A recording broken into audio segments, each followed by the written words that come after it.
Hello and welcome to another edition of Video Games to the Max.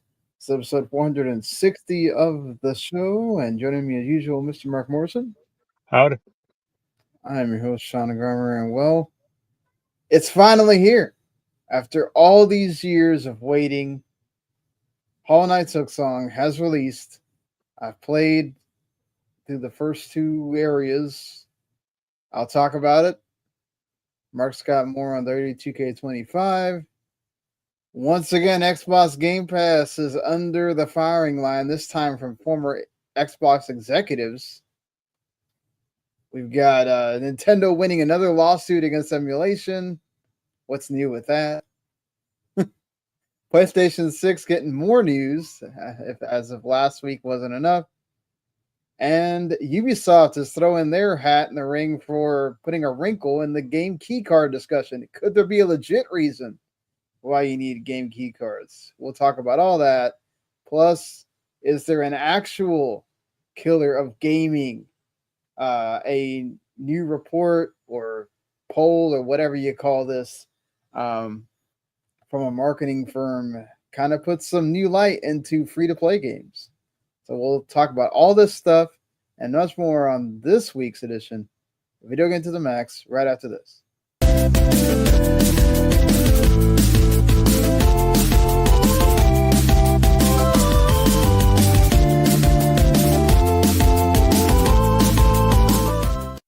You are listening to Video Games to the Max.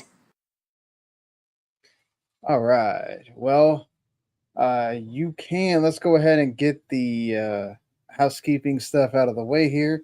You can watch us live on Mondays around the 9 o'clock Eastern time. That's when we usually do the show. The last couple weeks we've been having to change it around because of holidays or Life. Gamescom or whatever.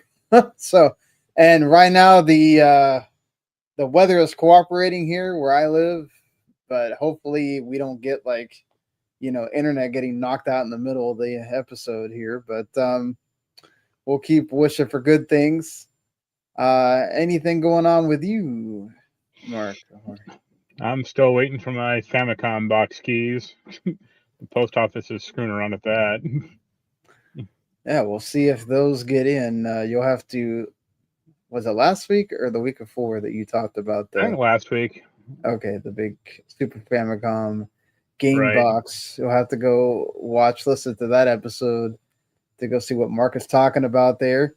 The NFL season started already, had a crazy Sunday night game. Of course, the Cowboys lost last Thursday, so not great for me, but at least it wasn't, a blowout or whatever to the Super Bowl champions. So it is what it is. But that was my Sunday, enjoying it with a friend and the girlfriend there. And, I'm sure she will get tired of it after like a couple of weeks. So we'll see how long this lasts of Sundays being the watch football day. Right. But yeah, but on the gaming front, like I said, we got some things to talk about. But let's go ahead and get this housekeeping stuff out of the way. You can watch us live Mondays around 9 p.m. Eastern. YouTube, or I guess watch it via my LinkedIn page or Facebook if you follow me personally there. The best way to watch this is YouTube. Watch this on W2 Network YouTube channel. That's where all of our shows go live from. So if you subscribe to the channel, hit like, subscribe, all that stuff, that helps us out. And also, you get to know when we go live. You hit the ring, ring that bell. And because not only do we have our show here for Video Games to the Max, we have other stuff, especially when it comes to like the movies and TV show realm. Routes for Broadcasting, that whole team does a great job. They did the Twisted Metal Season 2 review already, so you can go check that out if you want. So they're the ones who kept up on it. Yeah, for sure. They're doing a triple feature right now that includes that F1 movie that came out not too long ago with Brad Pitt. And also you got Otaku Cafe that do the anime stuff. They review animes per season. A lot of the big shows, they talk about it each week. And they do a great job over there with that. So I'm sure that as the summer season is winding down and we're getting to the fall season, they'll be doing their awards pretty soon, I'm sure here. So, but all right, let's go ahead and get into how we usually start the show each week with our games that we're playing. Yep. Mark, you're pretty close to that review there for 30 Yeah, like a lot of the modes, I'm not going to care. I'm not going to care about or touch on. But the two I really wanted to kind of dive more into was the showcase mode and then the island mode. Showcase is like their bloodline, story mode kind of. Yeah. It doesn't really work that well. Like, because you have to be like a What do pretty you know? diehard. Well, you have to be a pretty diehard, like, fan of that family or of that dynasty. And no, To be fair, that is kind of like for the longest time, that has been WWE's like central focus has been that entire family. Now, I mean, Rock kind of slimmed down now, so it looks like he's not going to be coming back to a wrestling role for a while. But the rest of that family, that is pretty much what that show's been built around for a while. So, yeah, but here, the problem is they all kind of suck. Or except Roman. No, he does. Well, not him as like a person. Like the sad part about Roman Reigns is like I actually like him as a guy. Like hearing him interviewed or like hearing him talk like just to regular people is like really good. Or he seems like a really nice kind of like approachable guy, but like his character sucks. That's a problem. We're not giving respect to the tribal chief right now. What is wrong? Oh, that was a funny thing. Well, that's more no, that is in this mode. So they have Paul Heyman as their hype man, and he's holding on to this like tribal necklace that looks like it was bought at like a thrift store or like some Dollar Tree thing, and it's like around his hands because looks like he's being held hostage. Like it's like someone free him, and then he can go back to Brock Lesnar since he's back now. And yeah, it's like the problem with the mode kind of is like, okay, yes, that family might be influential, but like they weren't at the time, or like they were, but like the family relation wasn't, like you wouldn't, no one, because his name is fucking Yokozuna, they wouldn't have ascribed that guy to that family, because of that character, because the character is Japanese sumo wrestler man. Right, yeah, it's a different time. Yeah. Yeah. And then also the mode kind of doesn't work because like the past times I've done these modes, like they've had the actual people, and they do have like some of the Usos, and I think Roman was in there once, and then they do have some of the people, but like a lot of these people are dead, like, and it just feels kind of weird. And they also have like a lot of these like fantasy modes or like fantasy matches, like, oh, what if the head shrinkers won this match? And it's like, who cares? Like, why isn't there enough historical matches in this? Like, why do we need this like what if mode? So that's one guess thing. because they don't want to ruin what could come in the future, I guess. So it has to kind of be a what if. Believe me, if they have to do a showcase mode based on the Steiner brothers, it's time to pack it in. Right. And so the island mode, I touched that finally because I think that's the big new thing in this game. The concept is like really interesting. I haven't played any of those NBA games, so I don't know or care about the city thing. So yeah, this is like you make a character and you plot basically down on the island, and it's like, why didn't they use WWE City from that Scooby Doo movie? Like that'd have been funnier. And you're giving like missions like, oh, go find R-Truth in front of the arcade, or go find Cody Rhodes in this building, but they don't give you a map at all. So that's one problem. Like you're just walking around this area, like this environment, and it's like if it's not a big arrow in the sky, like at least like a map would be helpful, you know. Right. And then it takes a good. I mean, I got the game digitally, so I can't fault like the speed of the cartridge or the lame Ubisoft excuse later on. But like, it takes a good 15 seconds to get into like a new area. Like that's kind of a while.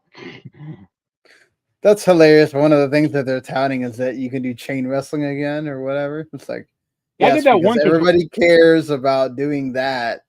yeah, I did that like once or twice, and I'm like, this isn't fun, or this isn't good.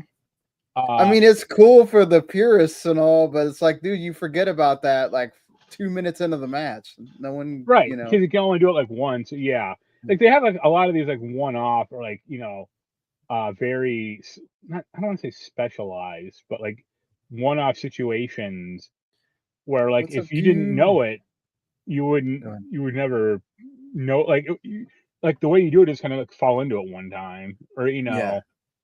so and yeah there's some I mean I had to stop the showcase my run in that because like a few of the matches I just can't win correctly or like Right.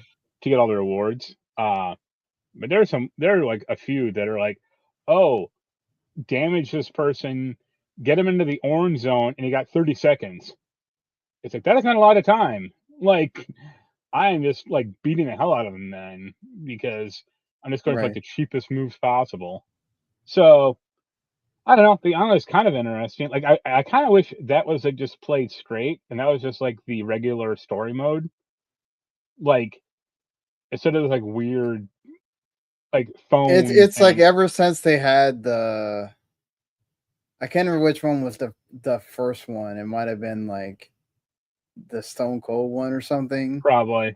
Ever since that, like I think like 2014, Yeah. they have to have some kind of historical mode or whatever because it's like how they can infuse more of the current goings on or whatever than I mean, the other I stuff. So I understand that idea, but like yeah, I don't think I mean if it was Roman Reigns maybe like if they just did yeah, a mode straight about him, but making it about the bloodline or like the whole because they show like the family tree and it looks yeah. like something from like Idiocracy. I'm like this is crazy. Like uh so I think it's still fine. Like at least the AI is a little less dumb than it was in the last game I reviewed. That's a plus. Yeah. So how's All right, Hollow Knight 2? Hollow Knight Silksong, the game that feels like everybody has been waiting on. It Except me. broke its concurrence within like the first few hours of release, which is Right. crazy. If you really think about it, and just I'm not I did not play very much of the first game at all. So I'm coming at this from pretty much a fresh perspective of I'm starting essentially with Silksong. Right. Playing it via Game Pass, even though that $20 price point makes it very, I've heard it plays really well on Switch too. The $20 price point makes it to where I was like, oh, you know what? If it wasn't on Game Pass, I might actually buy it because that's where I go to like if it's $20 or less and it's not on something, it's not a big deal for me to hit the purchase Right. button. When you get above 20, that's where it's like, okay, am I really gonna play this right now? Because if not, I'm wasting money, you know. Yeah. And I think that's what Team Cherry was thinking too. We thought about this last week, but it's like people, indie devs complained about the sudden release date and the price, right? And it's like $20 is kind of like that sweet spot where it's like, and Hollow Knight 1 was 15. So it's like they did charge $5 more, but yes, if you want to be honest about it with all the hype and stuff, could they have charged 40 for it? Sure. But I think it's great that they understand that, like, okay, this is obviously an improved version of the first game, a lot more stuff. They spent a lot of time with it. but they want more. They want as many people to experience it as possible, and that's great, And I think that's only going to be to their benefit. It's just I can understand the people that are kind of like, oh man, you're just leaving money on the table, and that's their prerogative, right? We're not the ones that made the game, so right. They know what they're doing at the end of the day. They know how much money they got to make to break even and do all the things that they need to do, and if they want to make DLC or whatever for the game. So I've only been through the first 2 areas, so I've beaten like the first 2 bosses. There's a beginning area that's like a grassy area that like you don't have really any powers and you're kind of just getting used to it. And I think it does a good job of kind of like easing you in, because I remember the parts that I did play of Hollow Knight 1, man, I felt like I got lost instantly in that game. And like I had no idea where it's supposed to go. And it wasn't hard per se at the beginning, but it's just like, my God, I've gotten, Prince of Persia was not this ridiculous. Where like it was kind of simple to it wasn't that difficult to figure out where you needed to go, right? Like to go through the base part of it. If you want to go and get all the powers and beat all the enemies and get all the secret stuff, then yeah, you got to go explore and do, and you still got to do that in this game, obviously. But I think what is cool about it is that yes, this is very much inspired by Dark Souls. Yes, once you get to like that second boss,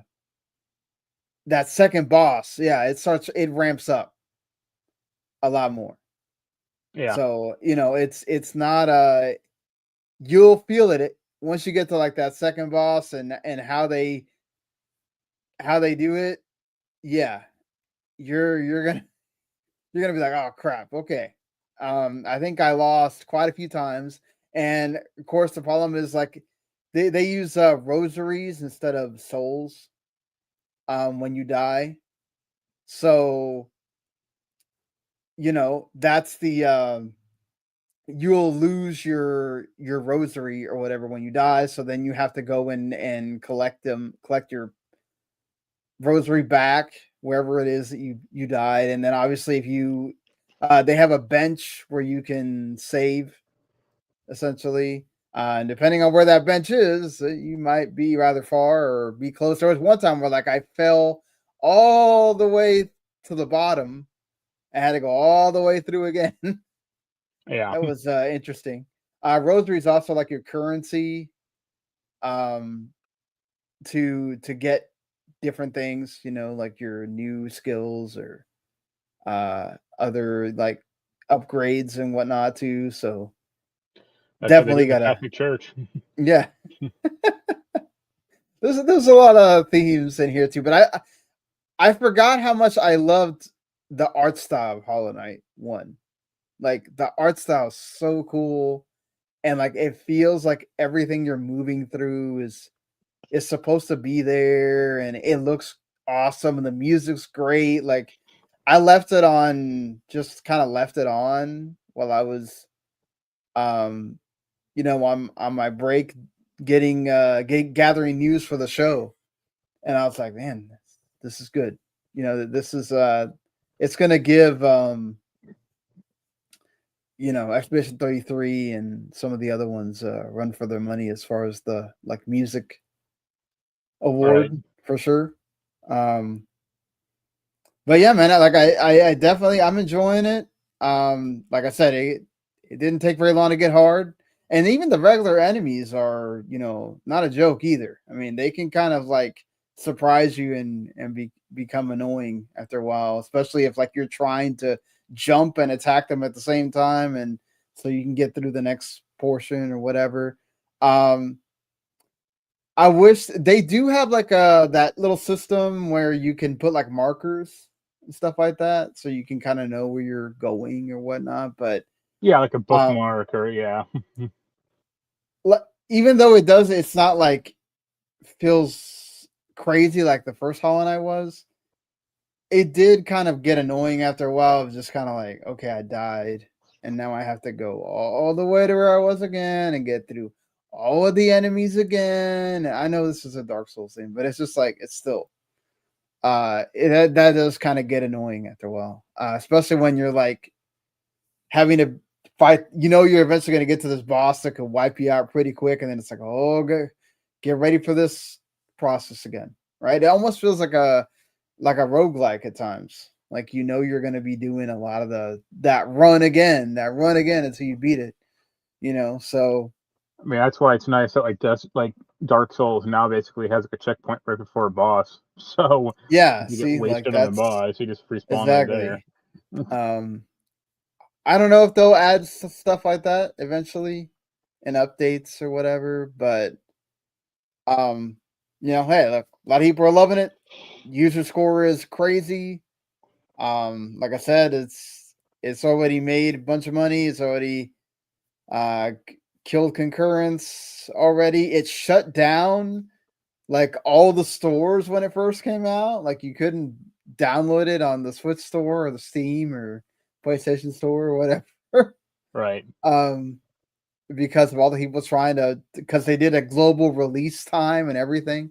They didn't stagger it out like most games do. So yeah, I'll keep plugging away. I've obviously got to go back to Mafia Old Country. I got stuck in this one, like it has you do like a race, and I keep, even though it makes it to where you at least get second, but you have to get first, and it like doesn't really tell you where the first person is.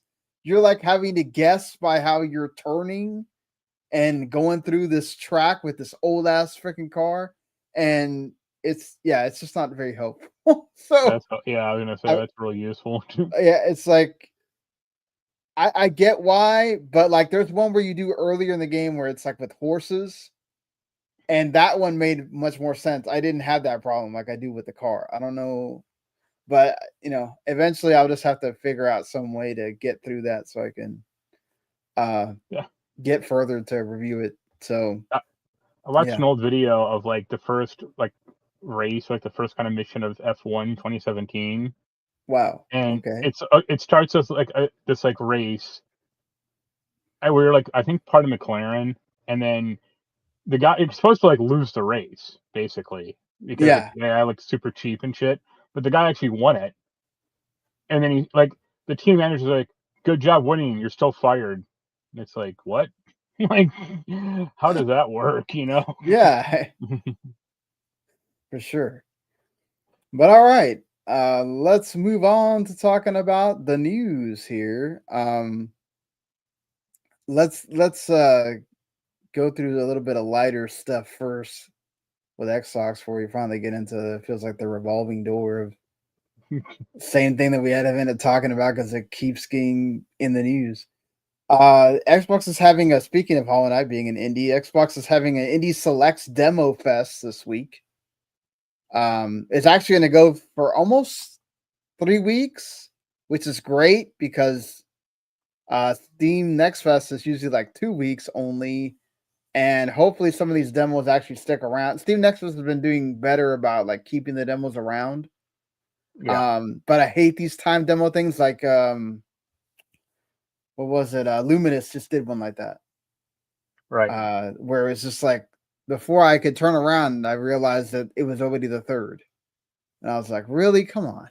It's just like, yeah, I mean, not all of us are, even us that are, we pay attention to the news. It's like, not everybody has a schedule to like play the We thing. literally talked about it last week. Yeah. But it was already like the day before when we talked about it. So it was like, okay, I might as well not even bother downloading it because by the time I get to play this, it's going to be done, Yeah. But so they already have, it's not supposed to start until September 9th, which would be like now or tomorrow, whenever it is you're watching this.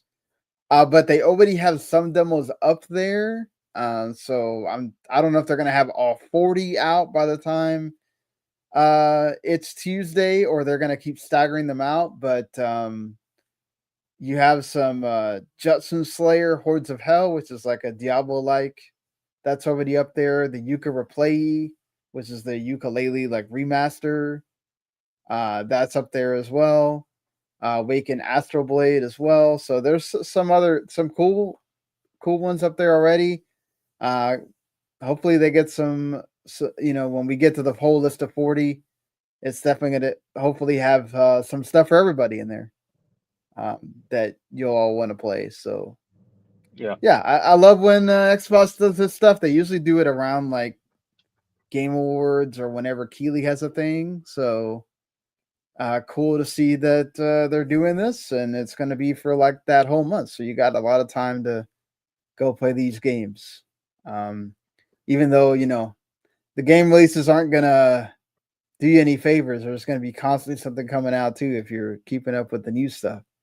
So yeah, for sure. Speaking of other games releasing, MachineGames, who does have the Indiana Jones DLC, came out like a few days ago. They were on they're doing a no clip documentary series for the history of MachineGames. I watched some of that.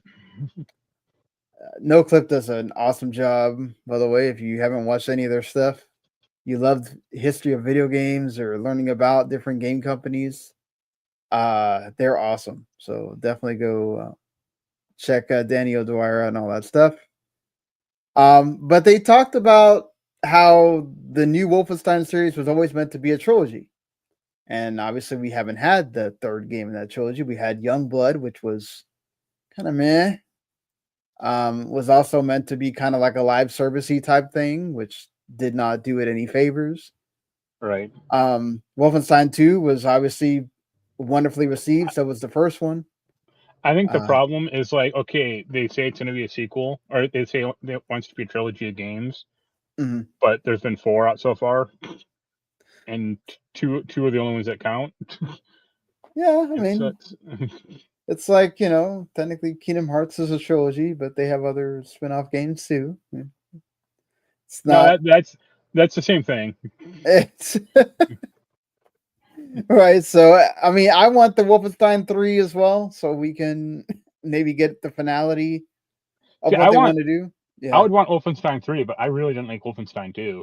So I really liked Wolfenstein 2. It just, the difficulty level. Yeah, I mean that's why I didn't like it. It's too difficult. So you had to really put that thing down into like baby mode sometimes to get through stuff. It was fun, but sometimes it got ridiculous. It was like, holy crap, what are they expecting you to do here? And even to the point where it's like certain sections of a level, it's just like, what the hell? It's like, I don't want. You're having to like constantly go between difficulty levels just to get through one area, and it's just like, okay, this is kind of becoming a nuisance. But yeah, I really want to see it. Hopefully that is the next thing, even though I wouldn't be surprised if Disney told them, nope, Indiana Jones 2, you're doing it. Right. Which I don't blame Microsoft if that and MachineGames if they go that route, because you gotta strike when the iron's hot kind of thing. Unless they're going to split the team and make it to where they do both games, which I guess they could technically do, but with the way that everybody talks about budgets and Microsoft has been the primary on that one, letting go of teams and all that stuff. We talked about how they had a dispute with 2K about ownership rights of Perfect Dark, and that's why that didn't get saved last week. So I doubt that they're going to want to spend resources on 2 games at once from one studio, but we'll see. I mean, the only thing I could say is I could see an Indiana Jones 2 not being made just because Disney might yank it, or they might be somehow unhappy with the sales. I mean, I don't think it'll happen. I'm just saying there's a lot more moving parts to like an Indiana Jones game than just making another Wolfenstein, since they already own it. Oh yeah, for sure. You're not wrong on that. Right. But moving on to one more thing here, the Lenovo Legion Go 2 has already been shown off here, and it's going to have two SKUs. One that's going to be $1,100, and another one that's going to be $1,400. The reason why we're talking about it here is, go ahead. At that point, just buy a fucking gaming laptop. I agree with you on that, but there's people that just don't want to have the whole thing open and all that stuff. You know, they want to just hold the thing in their hand. But I agree with you. Once you get up to like the, you know, past $1,000 to me, like once you get to like 4 digits, that are the initial SKU of Lenovo Legion Go 2, okay, I can kind of stomach that a little bit. Once you get to like 1,500, I agree. Get a laptop. Yeah. You know, I understand that that's the big beefy version, and you know, you don't have to buy that. That's the one that has the, what is it, 8.8-inch OLED screen, which having an OLED screen, that'll do it right there. A 144 hertz refresh rate, and it's going to have 32 gigabytes of RAM and 2 terabytes of storage. The 2 terabytes you don't really need necessarily. I mean, it depends on if you're going to download like Call of Duty to that thing. You might. I guess, but you know, you can also like just delete things, or you know, put them on something else and move them. Right. But yeah, the reason why we're talking about this is because they are going to have that. They're going to be the first non Xbox handheld to have the Xbox UI thing, the Windows handheld UI. Right. So this kind of goes with that promise that they said that they would be putting this on other products that are not just you know, their own. Branded, obviously it's by design, because this is what they want, right? They were scared that Lenovo was coming out with a version of the Lenovo Legion Go that was going to have SteamOS on it. So they're doing this obviously because this is what they want. They want the handhelds to come out that are not Steam Deck to be with the Windows OS and not SteamOS. So if they've already got Lenovo to go with it, then I mean, obviously you can go into Windows and just download SteamOS if you want to. But at least installed at launch, it's going to be this thing, which is what Microsoft wants. But we'll see how many people actually buy the thing. Obviously got to see how many people actually buy the Xbox ROG Ally thing as well. Even though it does look like there are now rumors coming out that they are going to lower the prices from the European, at least in the US. They may still come out at those European prices in other areas, but there's now rumors going around that they are going to go with the $500 price point for the regular Ally, and then the Ally X is going to be $800, which is a bit much more. I think that's much better in the price ranges to me. $500 for the handheld, even though it's the base version, I think that's obviously you'd want it to be lower if you could, but I think that's kind of like reasonable. Yeah, I mean that's basically what the Steam Deck, like the good version of the Steam Deck is. Yeah. So yeah, $1,400 or you know whatever. Yeah, 1,400. That's crazy. I definitely not gonna, even with the options you have to make that where you don't have to make that investment at the beginning. It's like I agree with you. It's like just get a laptop and you have that for many more years and you can use that for other things. Right. But the major thing with Xbox this week has been, once again, the good thing of Xbox Game Pass, which is they got another hit on their hands this year, you know, in this year of how Xbox Game Pass has been just absolutely awesome with Hollow Knight Silksong. You have former executives talking about how this is not great, mainly on the first party side, for the devs that make the games. The main one is, of course, former Bethesda Softworks Senior Vice President of Global Marketing Communications, Pete Hines. He said that subscriptions have become the new 4-letter word. You can't buy a product anymore. He said when you talk about a subscription that relies on content, you don't figure out how to balance the needs of the service and the people running the service or the people who are providing the content, without which your subscription is worth jack. You could guess the word he used there. And then Sean, this is all on LinkedIn, by the way.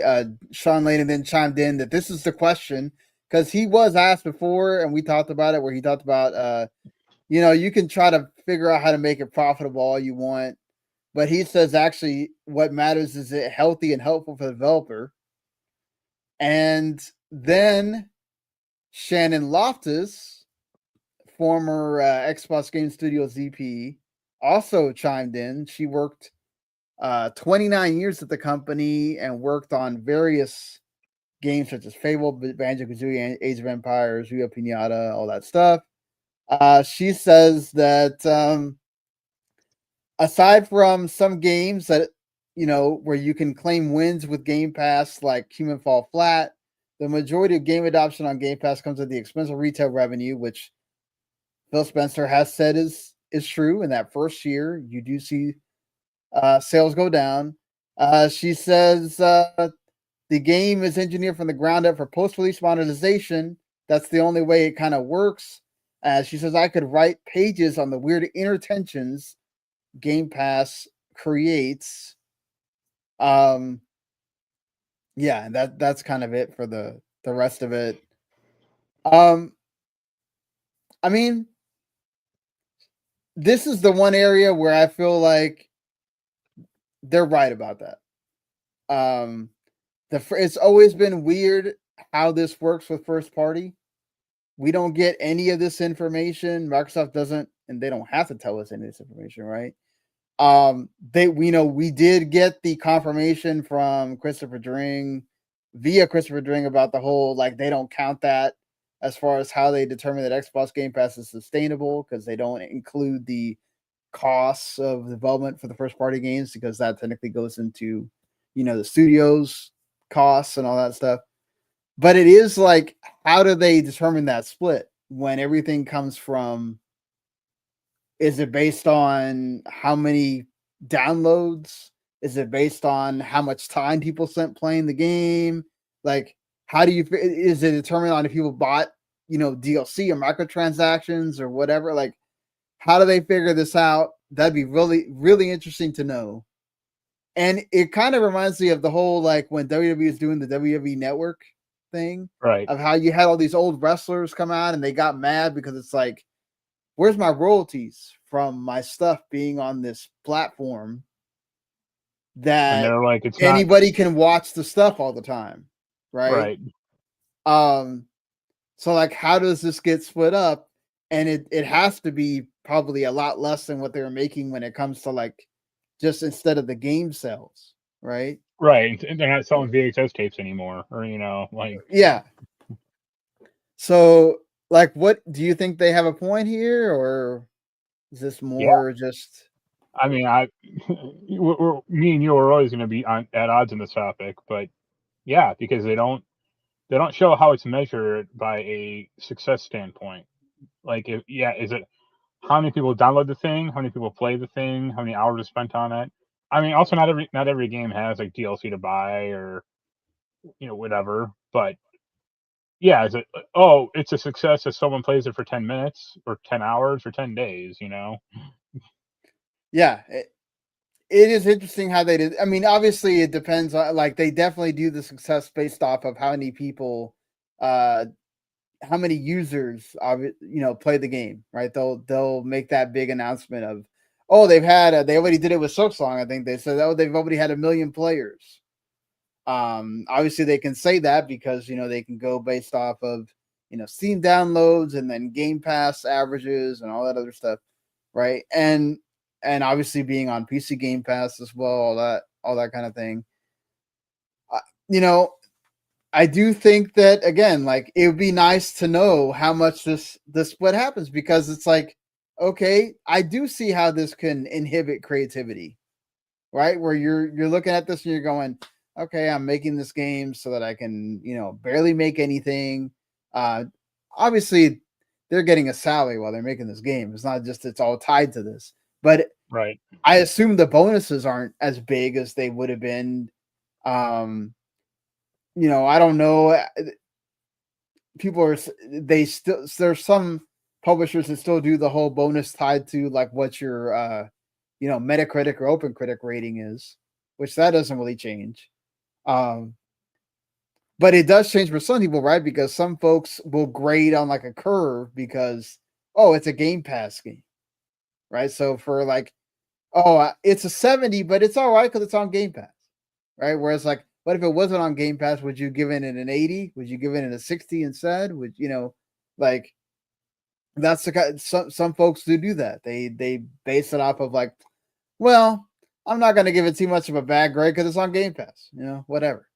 Well, why grade it at all? Because it's on. I know, but I'm just saying it seems I've seen some folks use that in their like last word on it at the when you go read it on Metacritic or OpenCritic, and it's just like, well, that really shouldn't make a difference. It's still you're grading the game the way it is. Regardless of the service it's on, you're still buying it on the other things that it's on. So yeah, it would be good to see the breakdown compared to how it used to be, because you assume that this Microsoft, they're all in on this strategy, right? They're putting everything goes into Game Pass, which obviously it helps that this is why they're putting all the things on PlayStation and eventually Switch too. Well, it's important that they're putting everything on the Game Pass, considering they just cut 9,000 people a month and a half ago. Yeah, but I mean, part of that strategy is obviously working, and that strategy worked for PlayStation because you almost got 1 million people buying Helldivers 2 in less than a week. I don't mean the multi-platform strategy. I meant the Game Pass strategy. Right, but I'm just saying, like, but that's part of it, though, right? Is they push the things multi-platform so they could still have Game Pass, because you got to have people buying the game somewhere, right? Because it's not enough just to have even if you get to 40 million, it's a great revenue stream. You're getting that money back in, but it's not really helping offset so much the cost of the actual game development like the game sales do. So, it would be good to have this eventually, but right now it's a lot of people kind of chirping back and forth. I think we do have to kind of understand that like gaming is changing. And although PlayStation hasn't gone to this model and probably won't ever go to this model that Xbox is doing with like putting all their games on Game Pass for day one, it is about like consumers trying to find ways to save money, right? That's because like the model that Xbox or Microsoft is trying to go towards is like they'll still make a console theoretically, or they said the next one is kind of on the way, but like they want to have like the Microsoft standard, like the Xbox standard, like just like that ROG Ally thing, or like, oh, maybe someone else can make an Xbox, but the problem with that strategy is it's never worked, and it never will. I don't know that. Yeah, maybe past this one, right? I can see what you're talking about. Like somebody else, right, might take a stab at it. But I think definitely there is a proprietary Xbox console coming in the next generation here for sure. Will the handheld be one of those? We'll see. I don't know. They,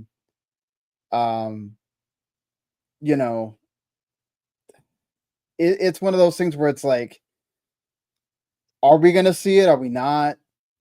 That'll kind of be left on. I think it has to do much more of like, is PlayStation really doing this, and how well does theirs do?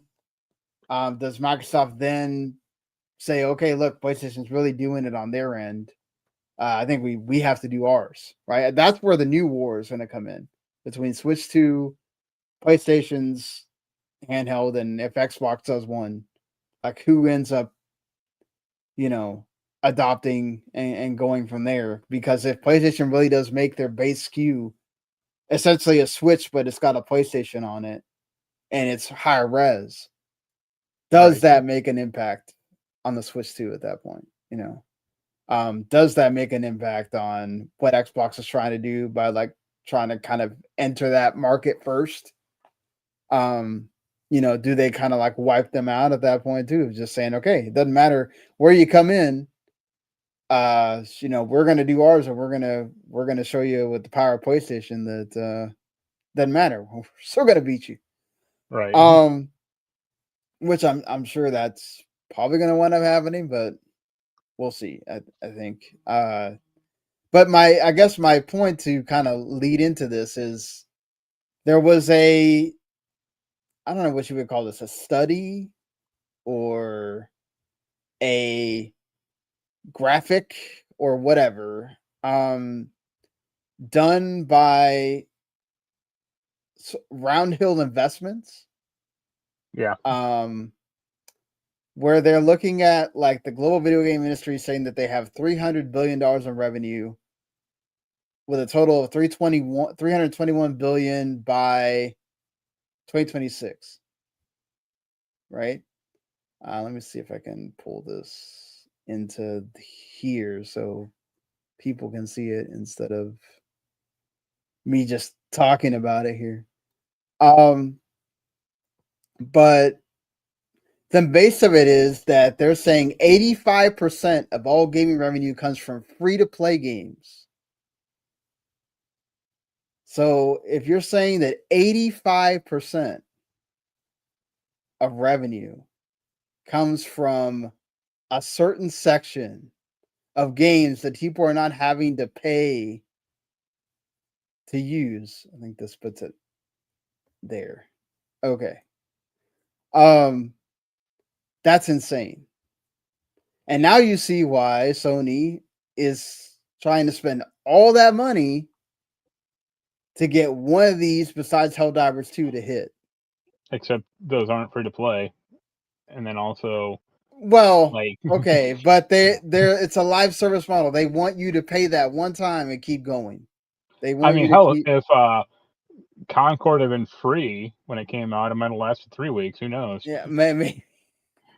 You're not wrong. I mean, they did just there's a LinkedIn post that Bend is once again hiring for a multiplayer game. It's like, okay, the first one wasn't enough, the failure.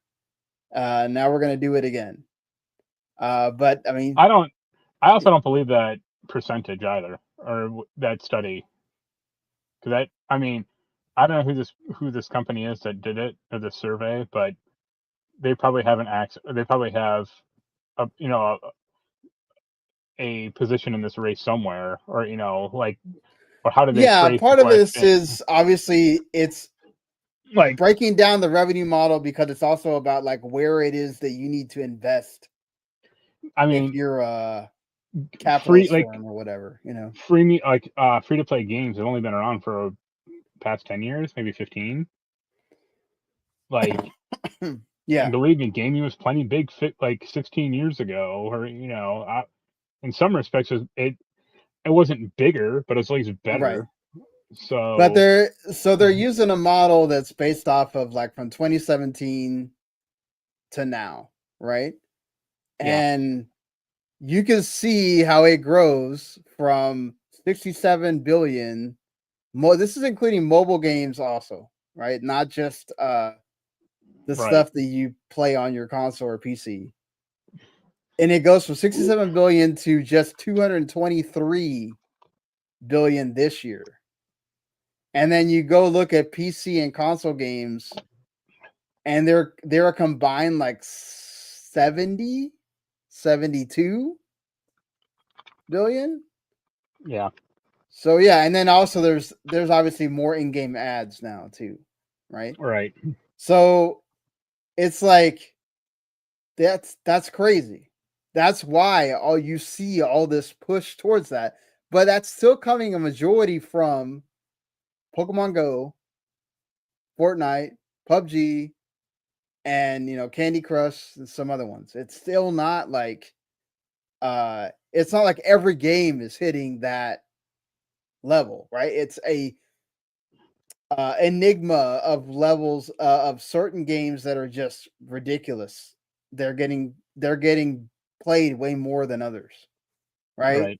Monopoly Go, all the other stuff on mobile that gets played. So it's like, yeah, a lot of that is that's why they can tout the whole thing about, they make more money than movies and music combined and all that stuff, because you're including all that stuff. But again, it's like, this is why we're seeing that push, right? Does the bubble burst eventually?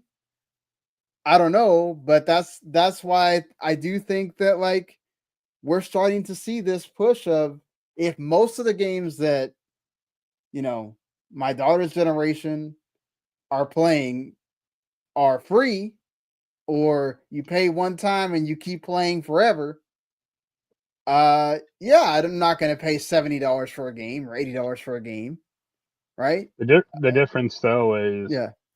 if you pay, like, especially a physical game, you'll always have that game. And Yeah. hey, Fortnite might be the most popular game now, but will it be the most popular game in 10 years, 20 years, or will it eventually shut the hell down? How long has it been around already? Since like 2017? So, that's not that. I mean, in the grand scheme of things, that's not that long. Like, But for a game, I mean, hell, aside from like WoW, yeah, I was just gonna like, mention. I mean, they're still making yeah, EverQuest expansions. That game's like 30 years old. that's what I'm So, saying though. It's like, if those games could still be but existing, like, EverQuest is not like the top of everyone's. You know, oh, it's like definitely the not now. 14. But it's a different kind of game than what all these free to play games are right now, Yeah, right? So um those are RPGs. People like their RPGs, but not RPGs like that they want to have their life consumed by shooters, I guess. right. Or instead of games that can end quickly, and you can stop playing whenever you want, or sports games that can also end quickly. So I do think that eventually we are going to hit that period where I think we're going to see a lot more $50 games, 60. We're going to start seeing people have a. I'm not saying that $70 games are going to go away, because obviously you still have your big games people buy every year. But I'm saying, like, I don't think that the wins that we're seeing with like Claire Obscure, Hollow Knight, a lot of the indies that go crazy on Steam, like Repo, Schedule One, all that. They had a new one that came out, like Peak, not too long ago, that's like going up the charts as well. That was like $5. That stuff Yeah, is big, not only because they're good games, they're good games at a decent price, and people are like, yeah, I'll pay that. Game Pass, I'll subscribe to that to play.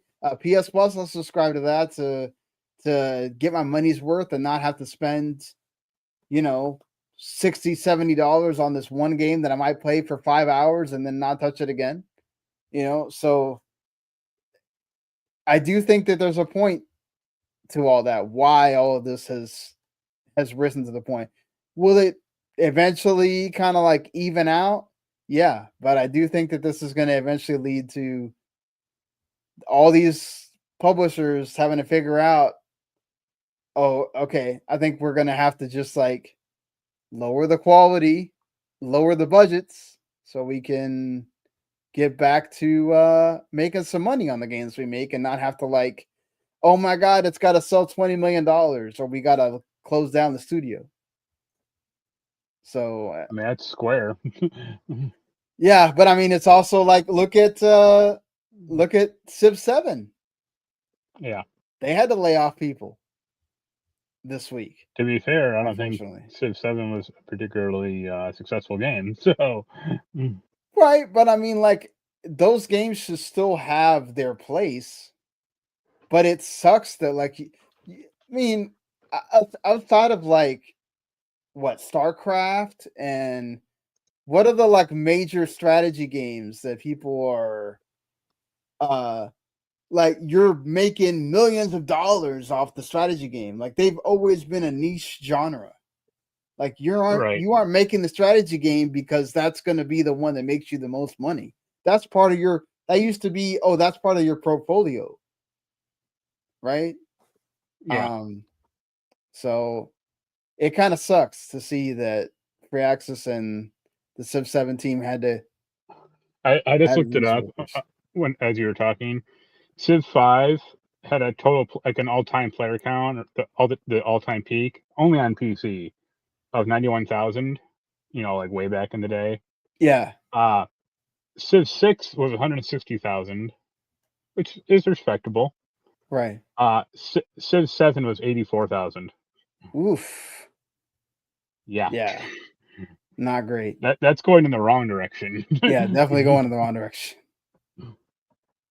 For sure. But yeah, I mean, look, this will keep being a thing for a while. But it's interesting that Jeff Keighley keeps talking about that also every time he does a show now. He keeps bringing this up.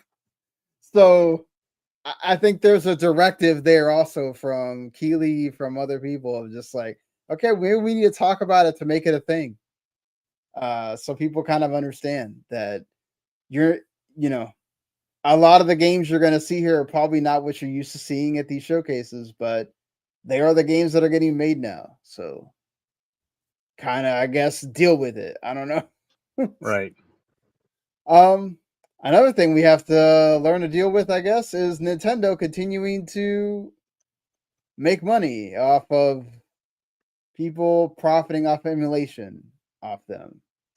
So Nintendo did file that complaint in July 2024 against Ryan Daly in Michigan because he operated a store called Modded Hardware.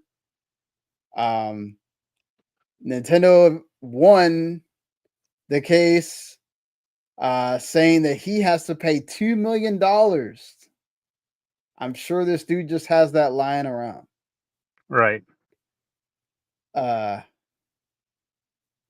This is the guy that did the MIG switches, by the way. So, or sold them. Hey, at least it's in Michigan, my home state. I mean, they did it with Yuzu. They did it with this. They're not stopping, folks. It's going to keep happening. It's, sucks that Nintendo is like this, but I don't know. People are going to keep doing it. And I guess it's good that people are always willing to fight the power, but it sucks that individuals that definitely don't just have this money. What's that other guy? And he paying like $10 million? Like for his whole life, or what? He has to pay his whole entire life, the rest of his life. The other guy that had the like ROM sites or whatnot. That's insane, man. Over some video games, but yeah, it's like the same people that they finally caught the people that in Egypt of all places that were doing the Stream East. That was like killing sports subscriptions or whatever for so many years. It's like, I mean, a consequence though is like, because I was talking about this online with a friend about like physical media for like with Netflix. Yeah, because I'll probably go see the new Knives Out movie in theaters when it comes out in a few months, and then I'll have to go pirate it because Netflix is going to put out a DVD or Blu-ray of it. But like there's been like all of a sudden this going back to buying physical like movies and especially music, obviously with the like records, but like back, not everything is like available physically. I mean, look at like most stores don't even carry DVDs anymore. Like for sure, Target or So like there's a lot of boutique labels out there that make. I mean, they're putting out like The Mask on 4K, and stupid shit like that, and it's like, okay, I guess, but like, it's like the limited run version of that.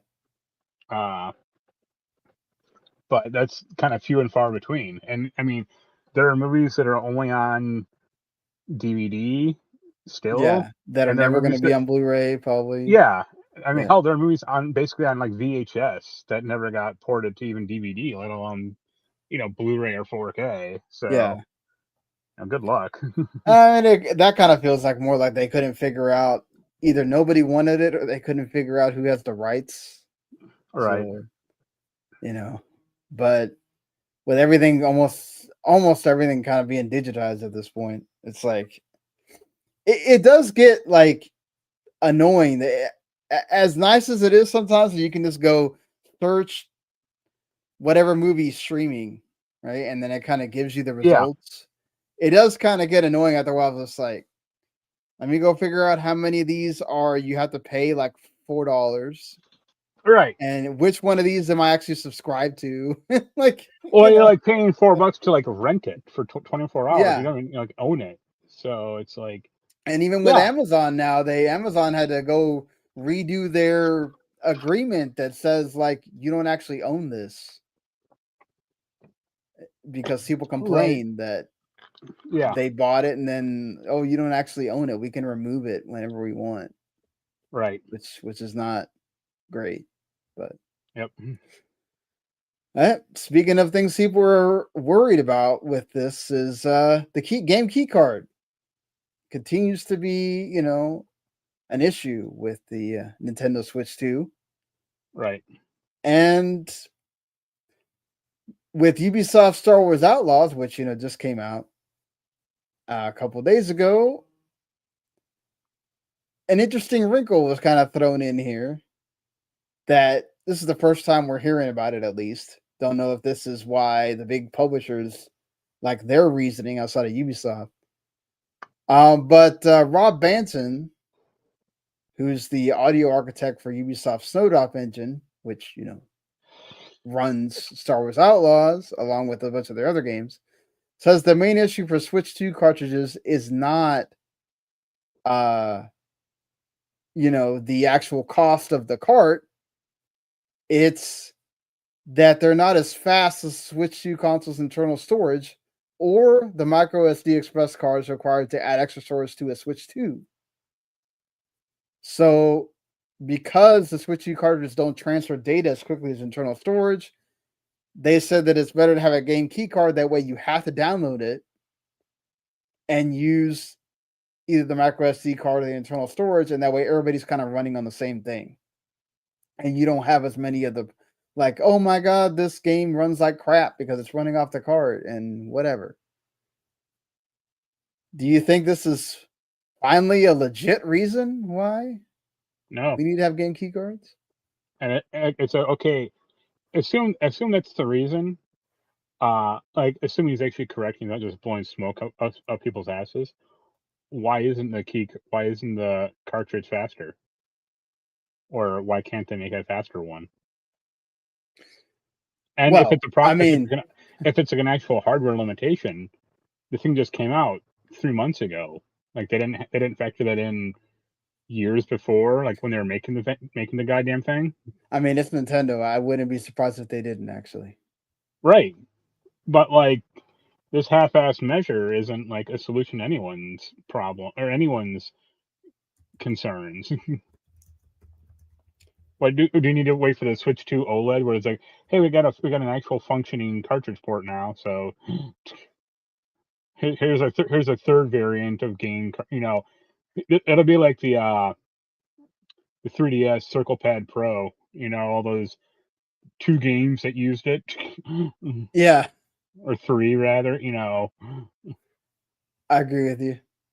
I mean, if he's right, then it would kind of make sense why a lot of the big publishers are using it.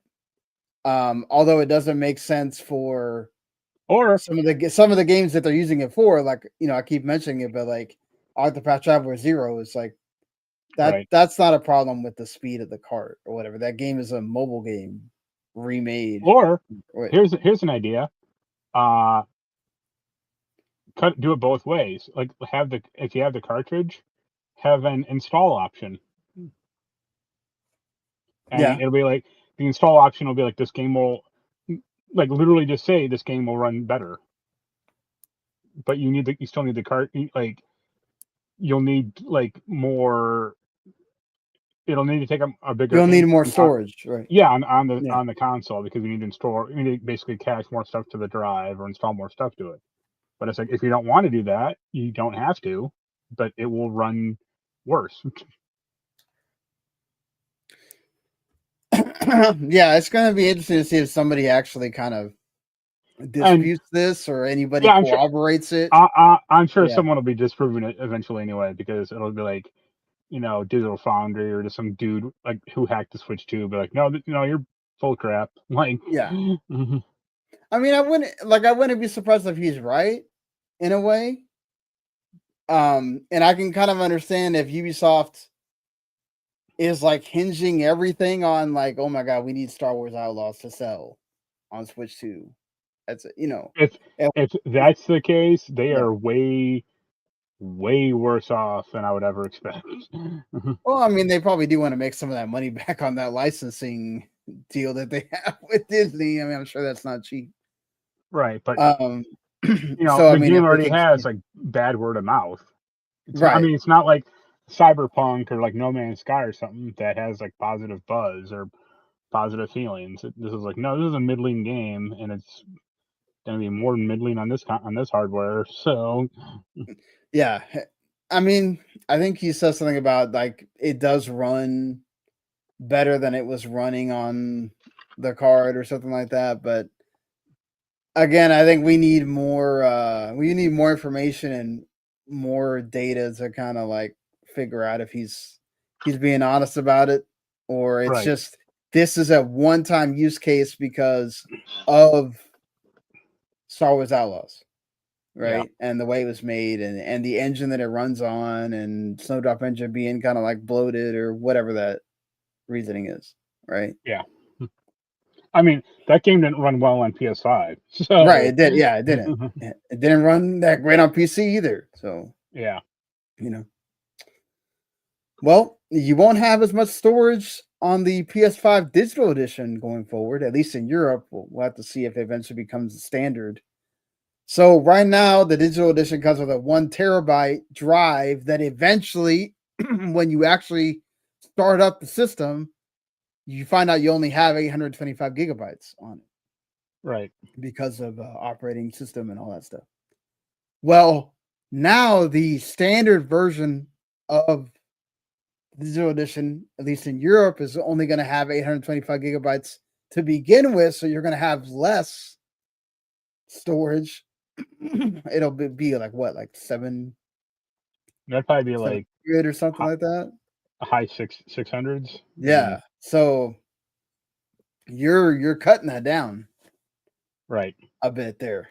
If you had problems installing enough games on the PS5 already, you're going to have more problems there if you're getting the digital version. This is beginning next week, September 13th, and it's still going to cost the same. It's not going to lower the price at all. But the reason why they're doing this supposedly is so that they don't have to raise the price any further on the PS5. Right. So you think this is a fair trade-off? You lose some storage so you can eat some of the. I guess. I mean, sure. It also helps that, I've been always beating like that Sony has an open standard if you want to put in more memory or more, slot in another hard drive, as opposed to the Xbox, which still has that keycard crap or, the proprietary. Yeah. You can also just buy a really cheap external storage and just move them between each other, and it doesn't take that long at all. I have an external storage hooked up to my Xbox. I don't have enough games to keep things on the external storage or not. But I mean, I do, but I don't do that. Like I have the games installed that I'm gonna use, and then if I know I'm not gonna play anymore, I just delete it. But it's there, and that's actually the weird thing when I busted out my Switch 2 finally. I started downloading like all these old ass games. I'm like, when was the last time I played Cadence? You forgot that you had all those games? No, I know I had them, but I didn't have them installed. They just started doing it automatically. I'm like, all right, I guess I download Smash Brothers. I'm like, sure. PlayStation. Well, I mean, going from PlayStation 5 to PlayStation 6, Another thing that, is costly if you have the digital edition. If you want to make it into a disc edition, you have to buy a disc drive separate, which Sony lowered the price on that to like 70, right? Yeah.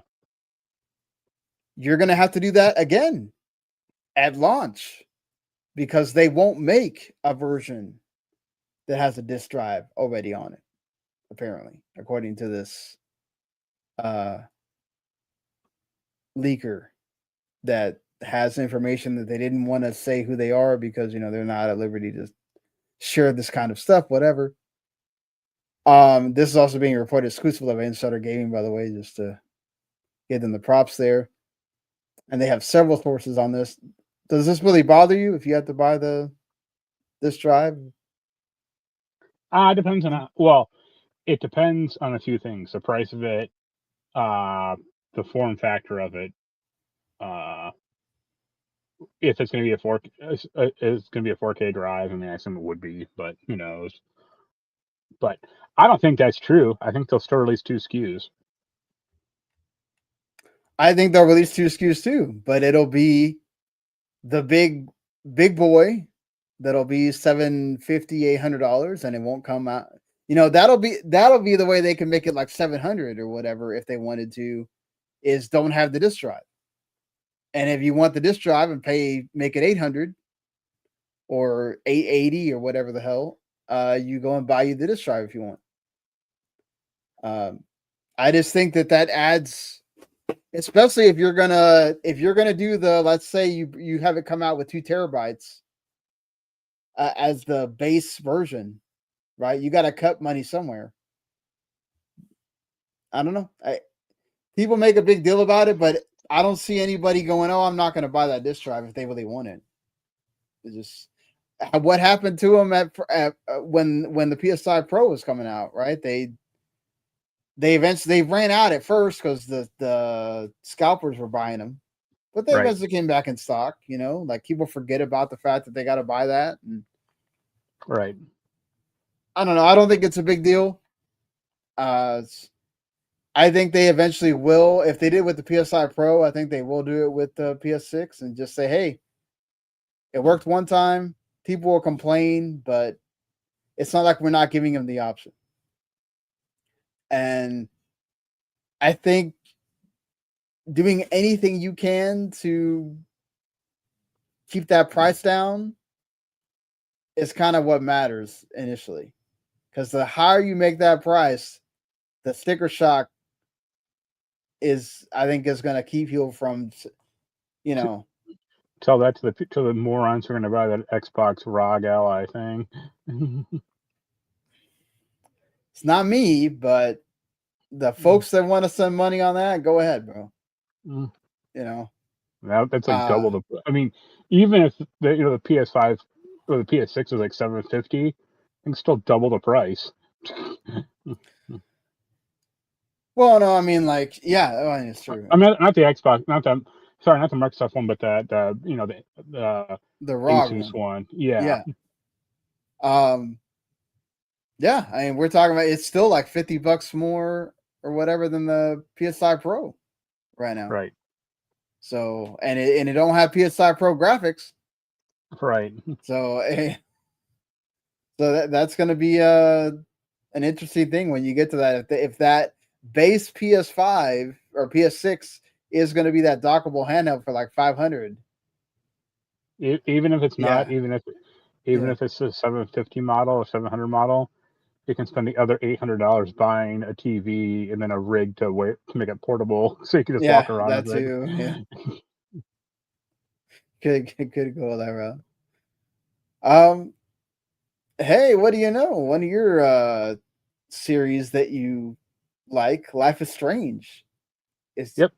It feels like if anything should have had a TV show by now, Life is Strange is one of them. And Prime Video is gonna produce it. So, yep. What do you think? You think this might actually work, or? I think it could work. I have a few concerns. One is I know they're gonna and I don't want to use this term well, I don't want to align myself with these people, but they're gonna like Life is Strange has like some, I would say, like woke elements, but not really. I mean, it's pretty off to the corners, I would say, like not like that important. It's pro LGBTQ. Yeah, but it's Whatever. not like Yeah, overt. They're gonna make it overt in the TV show. Yeah, because you can't. They gotta choose, right? Because you can't make that decision. You can't. Right. Yeah, they gotta either do one or the other. Or no, I'd say you do two. You just have choice A and choice B TV show. Yeah, it's like I mean, what are they gonna do? A Bandersnatch where you got to go with the remote and okay, you still decide here. My concern also is like this is kind of like too. I would almost say too late because like if they'd announced this or made this like a year after Life is Strange 1 had come out, a decade ago, Yeah, this would have been a lot more impactful. But or even after True Colors, which was like the last like really good game. Yeah, I mean that's the thing I was going to mention is like Life is Strange as like a brand has been pretty tarnished. Yeah, because and then also like, is it going to be a limited series just based on the first game, or is it going to be like an actual TV, like an actual like would it be like True Detective, like where or like Fargo, where it's like, oh, season 2 is game 2, and season they season could do 3 is that.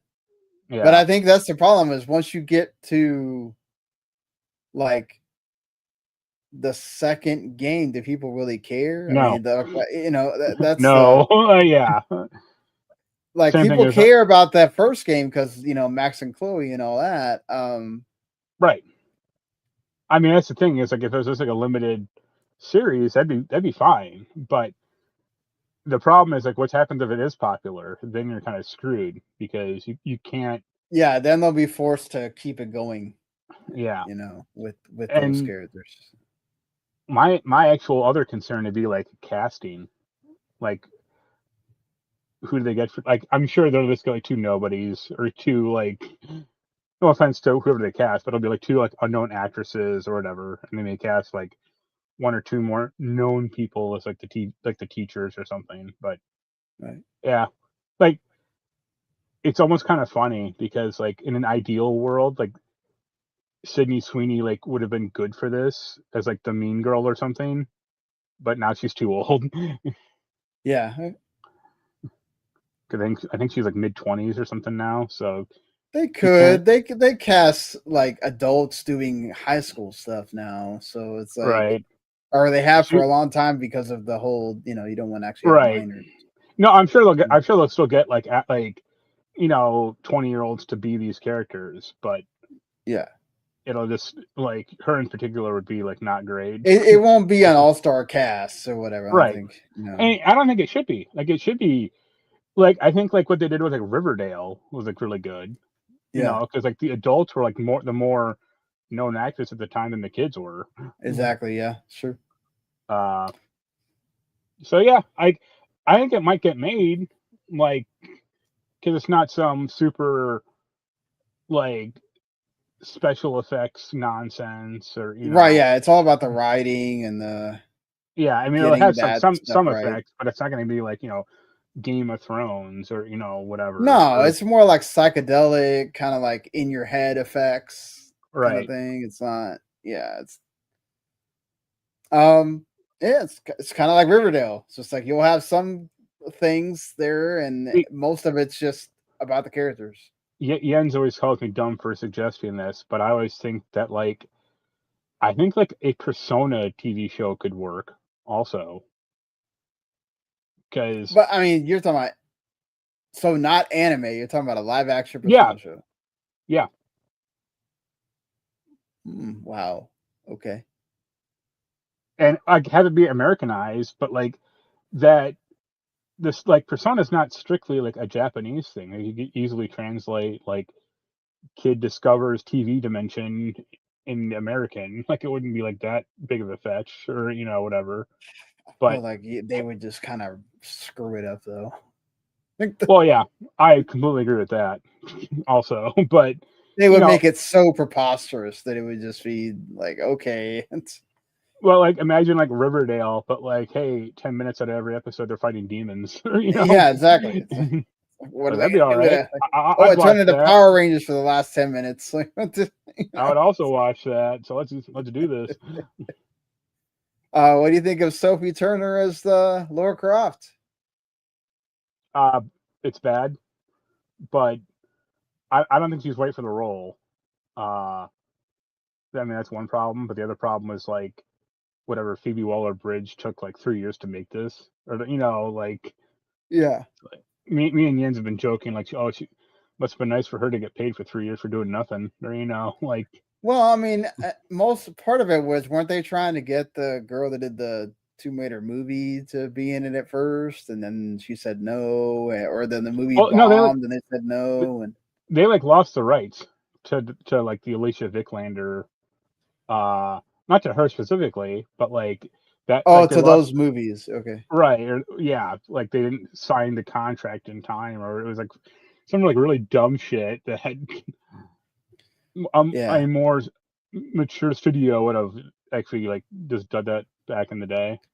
But like you don't need her either. Right. Like it was like 6 months ago when it was like, oh, she hasn't even written like the pilot episode yet. And I was like, what the hell? Like, how hard is the Tomb Raider series? Well, but I kind of agree. If you're waiting to cast Lara Croft and you can't write anything, then because you want to know who Lara Croft. Like, she's an actress. She's not like. It's not like, oh, her inflection or her take on the character is like wholly different. If it is, you get someone else. Like, it's Lara Croft. It's like the most iconic character ever, or one of them. It's not. You write the script first, and then you cast. You don't cast and write the script. And also, you already got Relic Hunter. Just watch that. Yeah, but I do think that it's like when you get somebody that's kind of known. Yeah, there is part of it that's like, okay, you kind of got to write it to them a little bit, right? Where there's a difference between Angelina Jolie, even when she did Tomb Raider, to the person that did the second, the woman that did the second Tomb Raider. Alicia Vikander. Yeah, so it's like Angelina Jolie was still known back then, but then even then, it's like, okay, this is the first time we're doing this. All we have to do is kind of get some of the stuff that's kind of people know from the game, and you kind of get her doing her kicking ass or whatever. And that was, and then they were trying to model it after the newer Tomb Raiders, so it's different than the older Tomb Raiders a little bit. So yeah, it's just it is what it is. At least hopefully it goes forward. We'll see. Well, I think they said they're going to start filming in January, and I say that's still a ways off.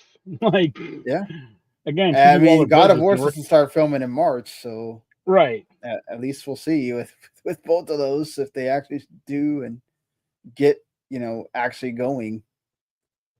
Yeah, I don't know if you saw they canceled that Netflix or the Amazon Prime like anime, the Tomb Raider one.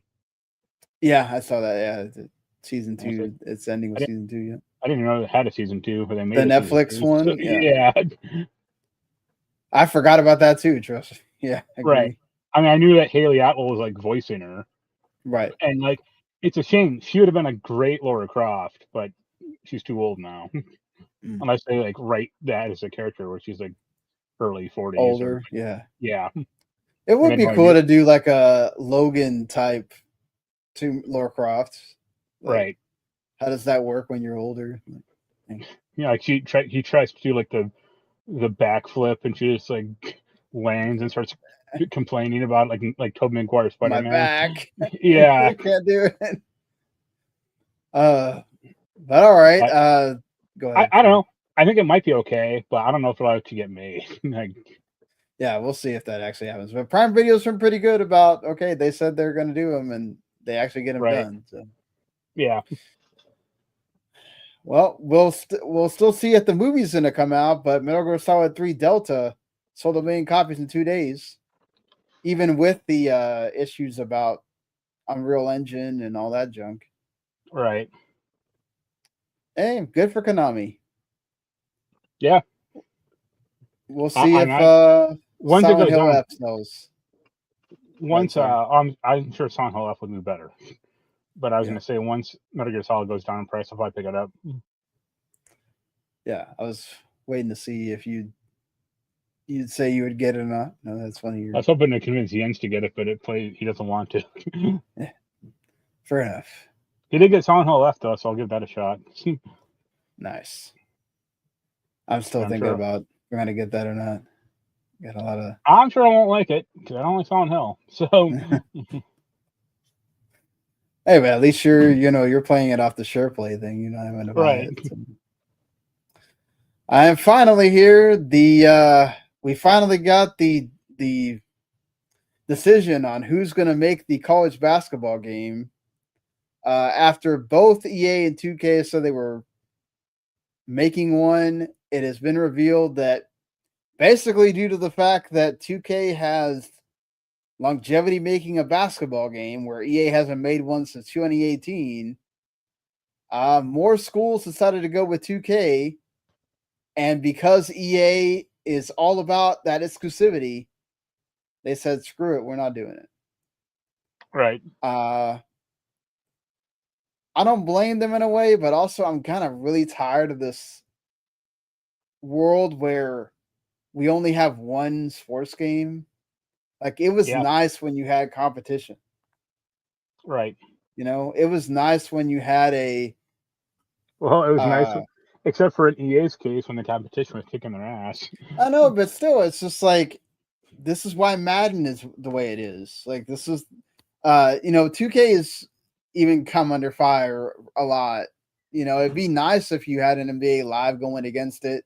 I don't know if EA has decided not to do an NHL game this year, or they came out like way different times than each other. But I only saw the 2K26 one for NHL. And there's only Sony doing the baseball, so it's like, man, and EA Sports had a great baseball game at one point. Like, man, it would be cool to go back to a time where you could have multiple sports games for each league or whatever, instead of like, I get it in a way, right? Does make it easy. Like, oh, I love that sport. Let me get this one game that I know everybody's going to be playing and all that stuff. I get that point, but it's just like, man, it sucks. I kind of get the whole college football one because you already have the exclusivity with Madden and whatnot. And it does make sense if you're going to go with one, you already have NBA 2K, have college basketball 2K, whatever. It makes sense on that front, but it just still kind of sucks that like EA just kind of like whimpered out because they didn't get the exclusivity deal. And from the moment that I saw the 2K was what said they were going to put their name in the hat too, I was like, oh, 2K is going to win. Because EA hasn't made a damn good basketball game in like forever. So who's going to go with them? Not nobody. NBA Jam. Yeah, it's like they couldn't even do NBA Jam right, for God's sakes.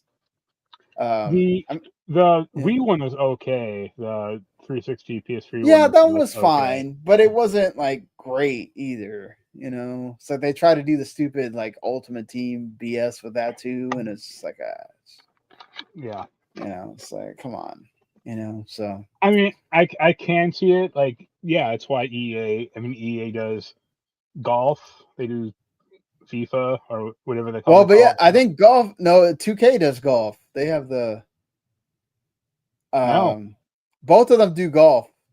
But EA does it better. Yeah. 2K just has like the bigger names, I think. I mean, yeah, but it all kind of fell apart when Madden and then NFL 2K went head to head, and NFL 2K won, and then. Well, and then the NFL stepped in because they were giving the game away, and they were not happy with that. Right. It's like, okay. I don't blame them in a way. It's like the NFL's like, yo, man, I didn't tell you could sell you that game for $20. What's wrong with you? I mean, they got paid anyway, so it doesn't matter to them. I know. They want more of that money, right? Like MLB. MLB wanted more of that money. So, but if they sell three more as many copies, they still get that money. That's the way of the world, man. Unfortunately. Right. But all right, that's it for this week here. Let's go ahead and end it the way we usually do with the games that are coming out in this week. If you've been waiting for it, that Kingdom Come Deliverance 2 DLC is out right now. You can go play that. I'm sure there are folks that have been eagerly anticipating that. That Bubsy Perfect Collection Finally comes out. The most perfect collection of games ever. Yeah, the terrible game. But hey, you know what? Even if the games are bad, it's nice that they can still have a home. And no, no, this is a good example of like it should stay in the past, or it should be. I get the preservationist mindset, but like you preserve good games, you don't need to preserve shit. The preservationists would say no. You need to preserve everything, right? That's the whole point. Like, what if a kid in 20 years wants to play those old Bubsy games like that? Isn't that the point? That will never happen. Like try. You have a daughter. Try showing her Bubsy. Like just hand her the controller. Here you go. You know what? She might like it because it's a cat.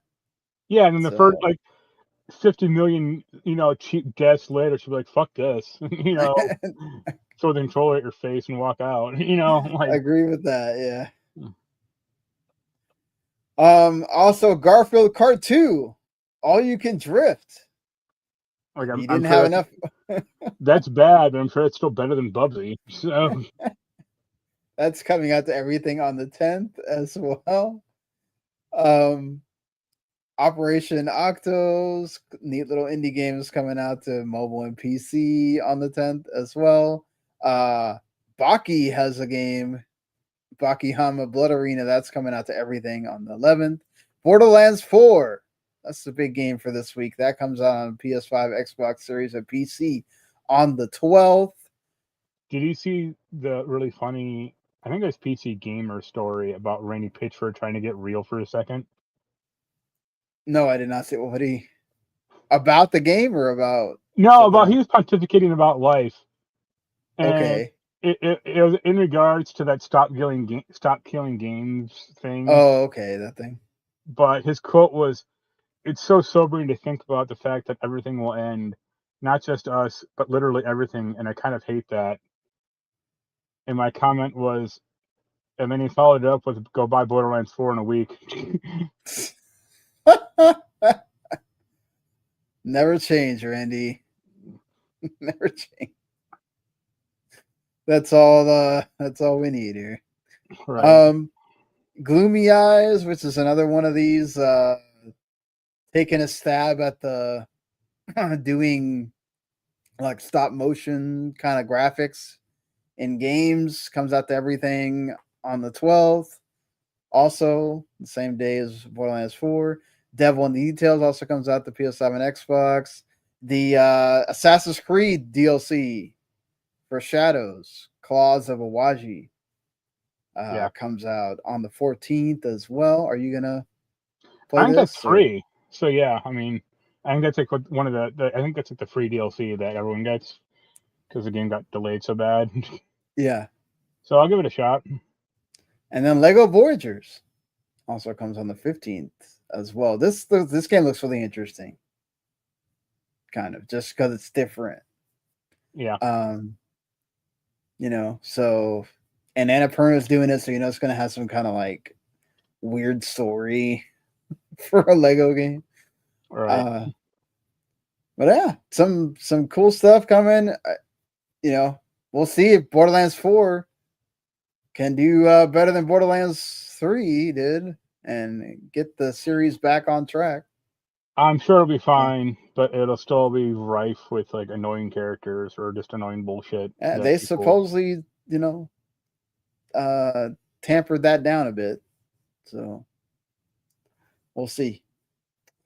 But all right, until we get to next week, everybody.